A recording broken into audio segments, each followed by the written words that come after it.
Welcome to rejoice TV. నేను సురేష్. బులెటిన్లో ముందుగా హెడ్లైన్స్. మనీ ట్రాప్లో క్రైస్తవ యూట్యూబర్లు, శృతి తప్పిన speed, Abhinay Darshan phone call leak. స్వార్థ ప్రయోజనాల కోసం క్రైస్తవ్యాన్ని వాడుకుంటున్నారంటూ సేవకుల ఫైర్. మనీ ట్రాప్ వ్యక్తులకు షాక్ ఇచ్చిన మరో సేవకుడు. శ్రీకాకుళం జిల్లా డొంకూరులో క్రైస్తవులపై ఆగని దాడులు. అధికారులను ఆశ్రయించినా ఫలితం లేదని ఆవేదన. ప్రభుత్వం వెంటనే స్పందించి తగిన చర్యలు తీసుకోవాలని క్రైస్తవ నాయకుల డిమాండ్. పెద్దపల్లి జిల్లా పిగడపల్లి గ్రామంలో వృద్ధ దైవ సేవకునిపై దౌర్జన్యం. నచ్చిన మతాన్ని ప్రచారం చేసే హక్కు ఉందని వాగ్వాదానికి దిగిన సేవకుడు. మహారాష్ట్ర ఇచ్చల్ కరంజిలో చర్చి మూసివేత. పోలీస్ స్టేషన్ ఎదుటే ఆరాధన జరిపించిన సంఘ విశ్వాసులు. ఆశీర్వాదకరంగా విశాఖపట్నం ప్రపంచ ప్రార్థనా దినం కార్యక్రమం. 1000 మందికి పైగా కలిసి ప్రార్థనలు. ఐకమత్యాన్ని చాటిన దైవ సేవకులు. మీడియా పార్ట్నర్గా ప్రత్యక్ష ప్రసారాలను అందించిన రిజాయిస్ టీవీ. ఇక వార్తల్లోకి వెళ్తే, క్రైస్తవ సమాజాన్ని తప్పుదారి పట్టిస్తూ బురద చల్లే విధంగా మత విభేదాలను రెచ్చగొట్టే కొంతమంది వ్యక్తులు క్రైస్తవ సేవకులను, క్రిస్టియన్ యూట్యూబర్లను టార్గెట్ చేశారు. క్రైస్తవులుగా నటిస్తూ ఫోన్లు చేసి డబ్బు ఆశ చూపి వారి ఫోన్ కాల్ సంభాషణ ఆడియోలను విడుదల చేశారు. ఇదిలా ఉండగా, నేను సేవకుడు అంటూ రాజకీయాలలోకి రంగప్రవేశం అంటూ హడావిడి చేస్తున్న ప్రముఖ యూట్యూబర్ అభినయ్ దర్శన్ ఫోన్ సంభాషణ ఆడియో లీక్ యావత్ క్రైస్తవ సమాజాన్ని నిరుత్సాహానికి గురి చేసిందంటూ క్రైస్తవ సేవకులు తమ అభిప్రాయాలను వ్యక్తపరిచారు. ఎవరో కొంత మొత్తోన్మాదులు క్రిస్టియన్ యూట్యూబ్ లీడర్స్తో ఫోన్లో మాట్లాడి వారు మాట్లాడిన కాన్వర్సేషన్ని యూట్యూబ్లో అప్లోడ్ చేశారు. దానిలోని కాన్వర్సేషన్ బట్టి యావత్ క్రైస్తవ సమాజం అంతా కూడా ఇంతే అనేటువంటి ధోరణిలో వారు మాట్లాడడం అనేది చాలా విచారకరం. దాన్ని ఆల్ ఇండియా క్రిస్టియన్ కౌన్సిల్ తరఫున నేను తీవ్రంగా ఖండిస్తున్నాను. రెండవది, వారు మాట్లాడిన మాటలు క్రైస్తవ సమాజానికి ఆపాదించడం ఎంతమాత్రం సబబు కాదు. కారణం ఏంటంటే, వాళ్ళు క్రైస్తవ సమాజాన్ని భుజాన మోస్తున్న వాళ్ళు కాదు, వాళ్ళు కేర్ ఆఫ్ అడ్రస్ ఎంతమాత్రం కూడా కాదు. అది వారి వ్యక్తిగత అభిప్రాయం. వారి అభిప్రాయాలు ఒకవేళ సమాజానికి విరుద్ధంగా ఉన్నా, క్రైస్తవ్యానికి విరుద్ధంగా ఉన్నా, అది వ్యక్తిగతంగా వాళ్ళని దానికి బాధ్యులు చేయాలి తప్ప యావత్ క్రైస్తవ సమాజం కూడా ఇంతే అనడం అనేది చాలా తప్పని ఈ వీడియో ముఖ్యంగా నేను తెలియపరచడానికి ఇష్టపడుతున్నాను. క్రైస్తవ్యము అనగానే గౌరవించే సమాజంలో మనం ఉన్నాం. అదే సందర్భంగా క్రైస్తవ్యం అనగానే one side of the coin. కొంతమంది వ్యక్తులను, కొంతమంది వ్యక్తుల యొక్క భావాలను, వారి యొక్క జీవితాన్ని చూచి టోటల్ క్రైస్తవ్యాన్ని తప్పు పట్టేటువంటి పరిస్థితుల్లోనికి క్రైస్తవ్యం జారిపోతుందేమో అనే భావంతో నేను ఈ మాటలు మాట్లాడుతూ ఉన్నాను. క్రైస్తవులుగా మనము మన మాటలు, మన ఎక్స్ప్రెషన్స్, మన యొక్క సెల్ఫ్ మనం ప్రమోట్ చేసుకుంటాం కోసం క్రైస్తవ్యాన్ని మాత్రం రాంగ్ వేలో డైవర్ట్ చేయొద్దు. మనము క్రీస్తుని గనక మన జీవితం ద్వారా, మన మాటల ద్వారా, మన లైఫ్ స్టైల్ ద్వారా మనం చూపించగలిగినట్లయితే దేర్ ఇస్ నో ఇష్యూస్. మనల్ని విమర్శించే వాళ్ళు సమాజంలో ఉండరు, మనల్ని తప్పు పట్టే వాళ్ళు సమాజంలో ఉండరు.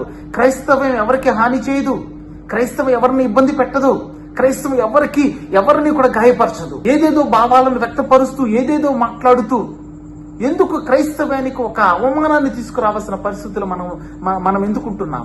మన చుట్టూ ఉన్న సమాజము మనల్ని చూచి నవ్వుకునేటువంటి పరిస్థితికి క్రైస్తవ్యాన్ని తీసుకొచ్చేస్తూ ఉన్నాం. This is not right.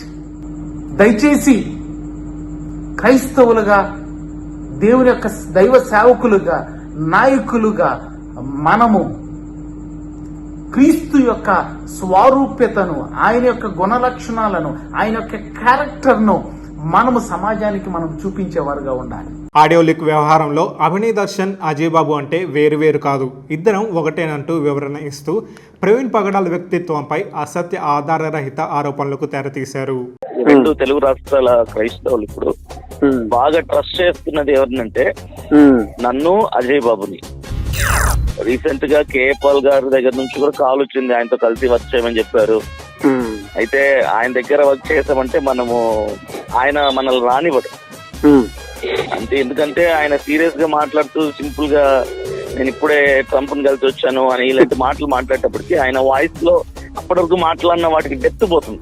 అవునవును సార్. యాక్చువల్ గా సార్ ప్రవీణ్ పగడాల గారు యాక్చువల్ గా మా సార్కి తెలుస్తారు.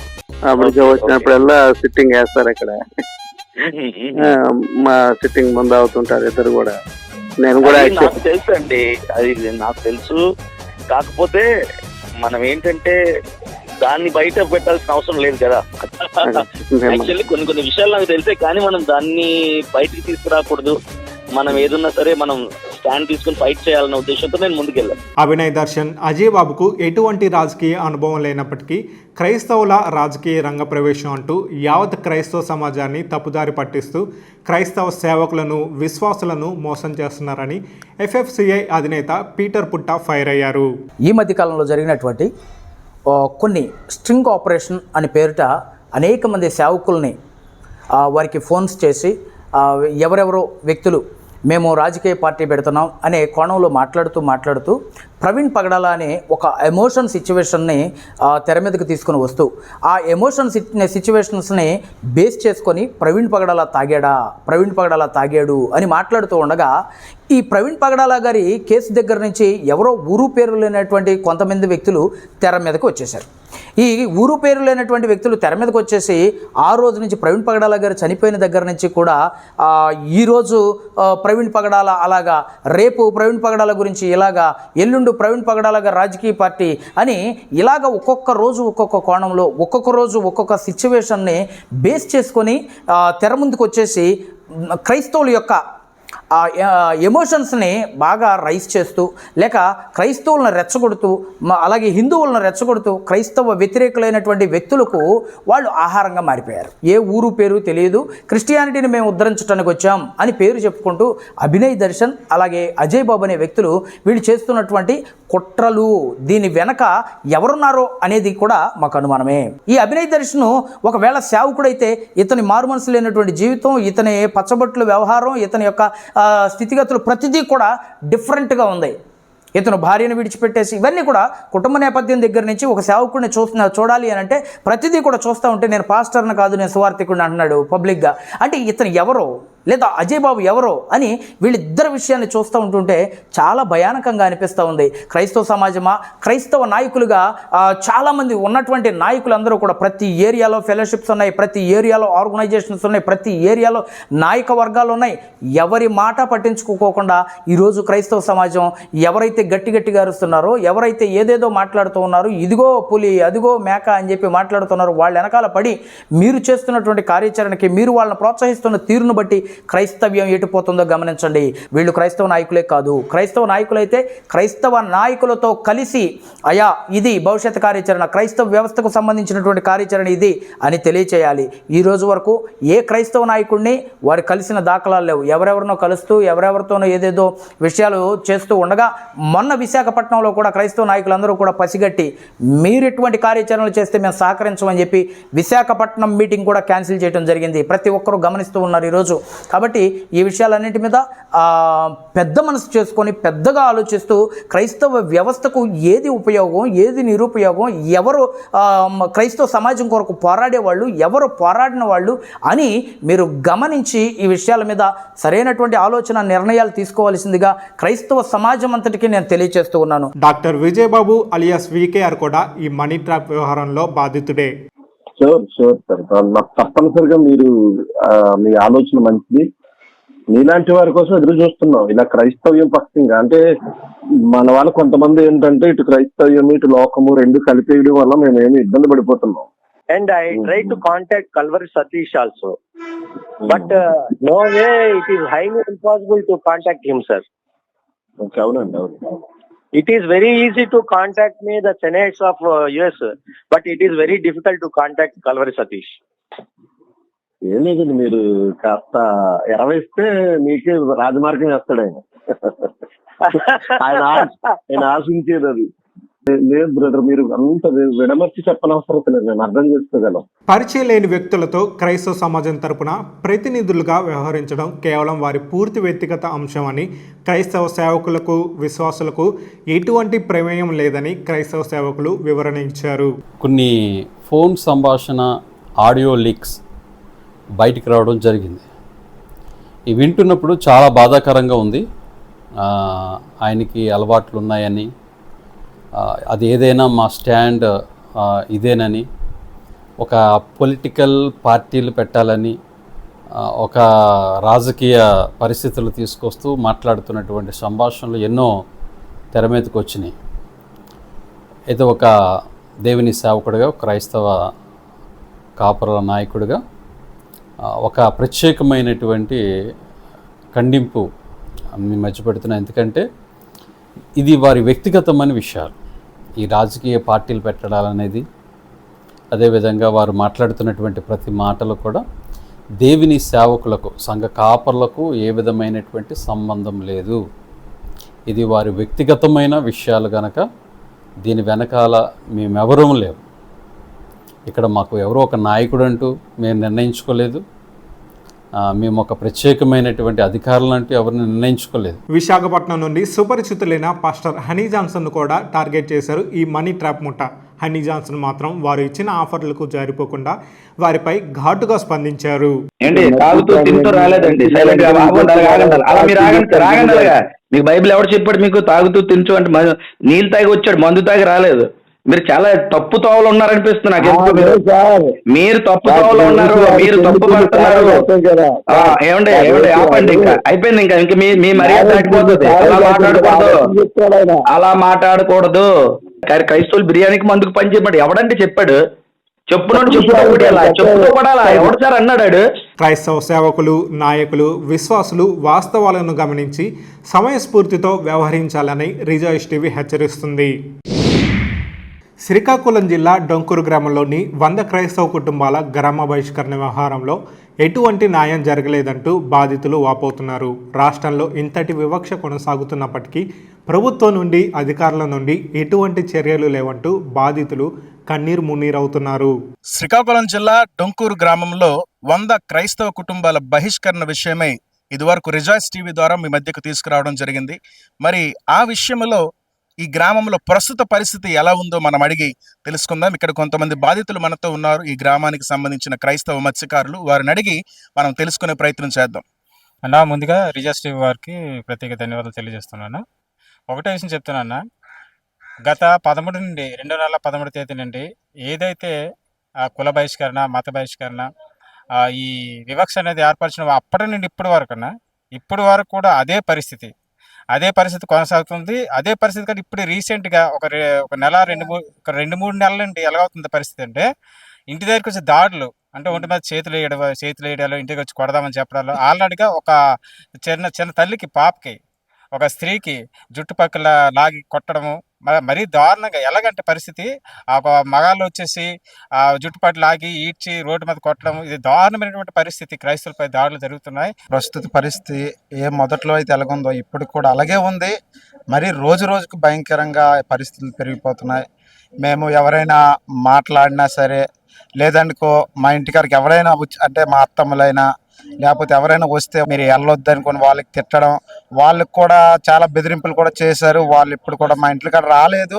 మరి కొన్ని విషయాల్లో వాళ్ళు ఒక్కొక్కరికి టార్గెట్ చేసి వాళ్ళు రోజుకొకరికి కొట్టడం, తిట్టడం, ఇలాంటి కార్యక్రమాలు చేస్తున్నారు. మరి ఎందుకైతే మాకు తెలియదు, కానీ మేము ఒకటే అంటున్నాం, డొంకూరు గ్రామంలో ఉంటే మా క్రైస్తవులకు ఉంచండి, లేదంటే చంపేయండి. దానికి ఏమి ఇబ్బంది మాకు లేదు.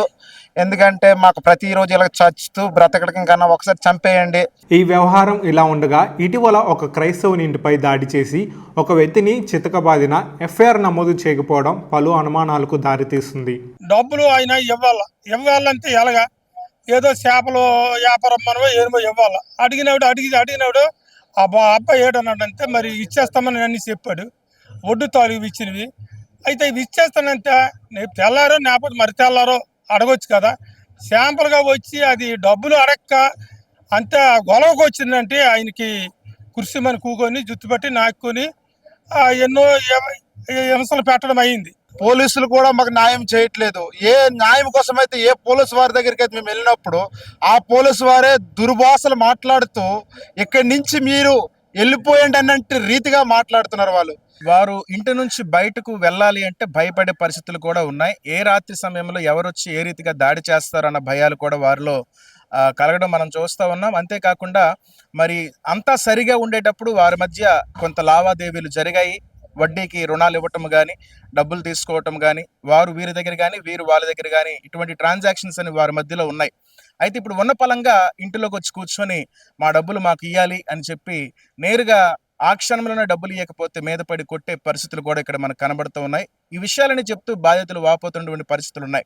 గ్రామ బహిష్కరణకు గురైన క్రైస్తవ కుటుంబాలకు న్యాయం చేయాలంటూ రిజాయిస్ టీవీ అక్కడ ఉన్న కొంతమంది అధికారులను సంప్రదించిన మాటలకే హామీలు తప్ప ఎటువంటి ప్రయోజనం కనబడలేదు. అధికారులు ఈ గ్రామంలోకి వచ్చి ఒక సమావేశం ఏర్పాటు చేసి అందరితో మాట్లాడి హెచ్చరించిన తరువాత కూడా వారు హామీలు ఇచ్చిన ఆ హామీలేవి పనిచేస్తున్న పరిస్థితి ఇక్కడ కనబడట్లేదు.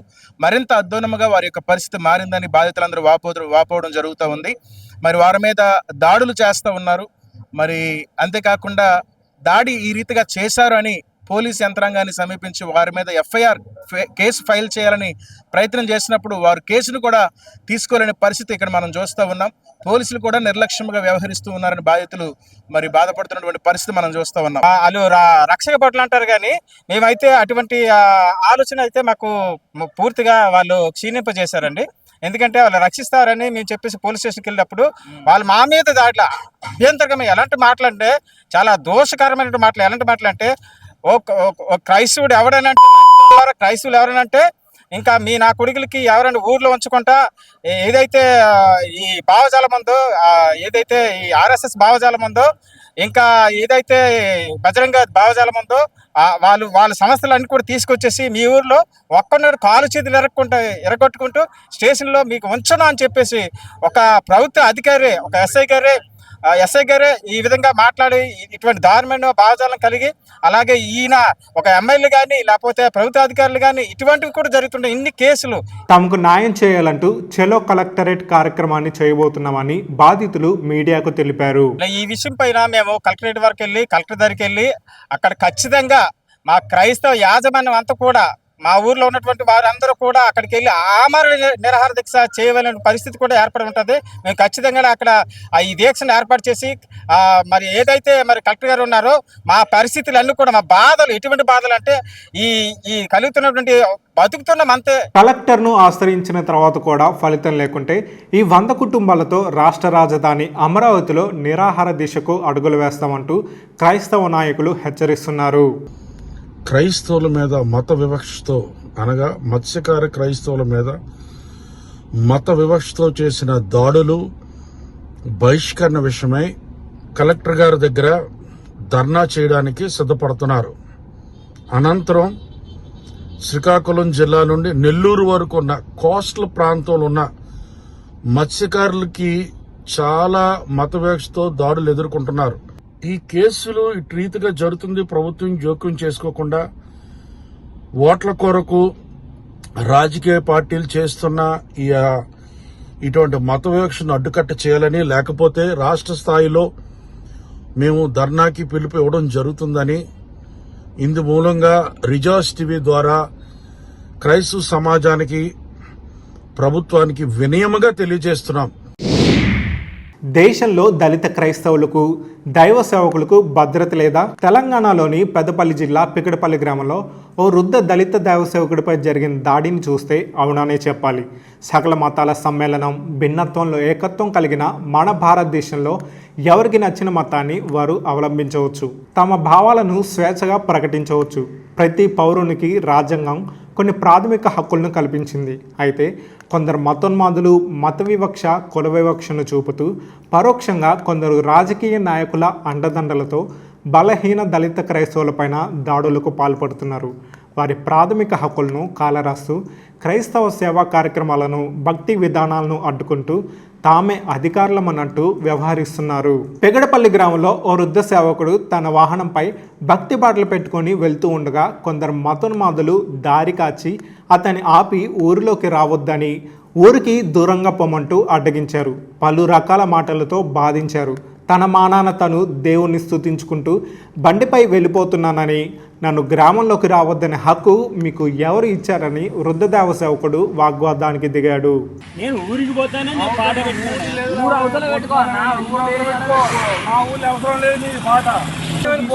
నేను ప్రచారం చేస్తలేను, పాట పెట్టుకున్నా. పాట పెట్టడానికి మేము ఊళ్ళో పెట్టాం. ఓ భారతీయుడు కాదు, నువ్వు క్రిస్టియన్. ఎక్కడ ఉండాలా? క్రిస్టియన్ ఎక్కడ ఉండాలి? క్రిస్టియన్ నేను ఈ గడ్డ మీద కూర్చుని ప్రచారం చేస్తలేను. నీకు నచ్చిన పాట నీ ఇంట్లో పెట్టుకో. మరి మీ ఇంటికి రాలే, నేను తోండిపోతానా? గవర్నమెంట్ తో ఇది ఎవరు చెప్పింది నీకు? నాకు తెలియదా? అవన్నీ గట్లను మరి గవర్నమెంట్ మీరు పాకలో ఆరాధన చూసి ఉంటారు, బిల్డింగ్లో ఆరాధన చూసి ఉంటారు. మహారాష్ట్రలోని ఇచ్చల్కరంజిలో ఏకంగా పోలీస్ స్టేషన్ ముందే ఓ సంఘ విశ్వాసులు ప్రార్థనలు చేసి కీర్తనలు పాడి ఆరాధించారు. ఓ ఉత్తమ్ పాస్టర్ బాజులా బాజులా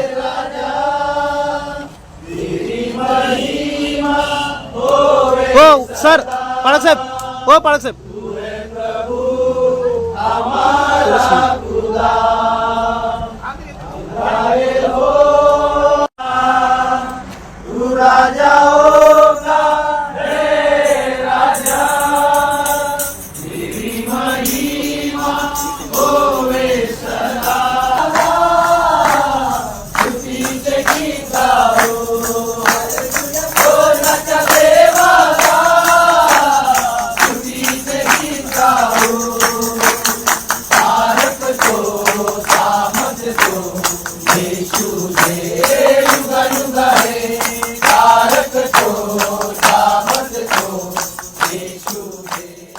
తమ మందిరం మూసివేసినందుకు వారు ఏమాత్రం నిరుత్సాహపడకుండా, ఎలాంటి ఉధృతపూరిత చర్యలకు పాల్పడకుండా ఇలా పోలీస్ స్టేషన్ ముందే దేవుని ఆరాధించడం విశేషం.